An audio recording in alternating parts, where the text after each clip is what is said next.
So বড় ভাই কেমন আছো তোমরা সবাই? আশা করি সবাই ভালো আছো, আমি অনেক ভালো আছি বড় ভাই। তো আবার তোমাদের কাছে চলে এলাম একটি নিউ ব্লগ নিয়ে। তো উপরে যাকে দেখতে পাচ্ছ ওটা আমার বিশাল বড় ফ্যান আর কি, বুঝতে পারলে বড় ভাই? ফ্যান না ভাই, ওই কাজটা করাচ্ছে যদি জানতে পারে আমাদের দুজনকে এখানে ফ্যান বানিয়ে দিবে বড় ভাই, বুঝতে পারলে বড় ভাই? তারও বড় ভাই মিস্ত্রি আমাকে কাজ দিয়ে এখানে দেখতে পাচ্ছি ঘষাঘষের মানে উল্টা ভাবো না বড় ভাই। এই টাইলসের নিচে আমি মশলাগুলো করছি, ওগুলোকেই বলা হয় ঘষাঘষি আর কি বড় ভাই, বুঝতে পারলে?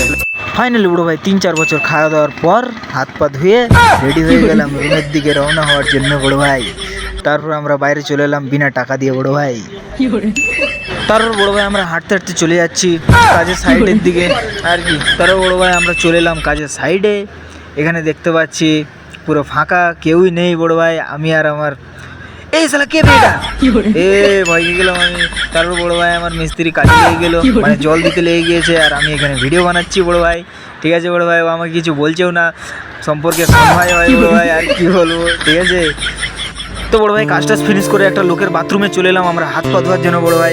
তো এখন ধুয়েছে, আমিও ধুয়ে নেবো বড় ভাই। তারপর আমরা রেডি হয়ে বাইরে চলে এলাম বড় ভাই, হাঁটতে হাঁটতে চলে যাচ্ছি রুম। তারপর দুজনে দুটো নিয়ে নিলাম টিল্লু। তো টিল্লুটা খেয়ে এখন আরাম করবো বড় ভাই। এ শালা খুলছে না কেন টিল্লু? এ খুল না রে ভাই, খুল খুল খুল খুল খুল। এই খুলে গেছে। তারপর একটু স্টাইলটা মারলাম বড় ভাই। 10 টাকার জিনিস মানে বুঝতে পারছি খুব দামি জিনিস বড় ভাই। তারপর ঘটাঘট খেয়ে সাবস্ক্রাইব করে পাশে থাকো।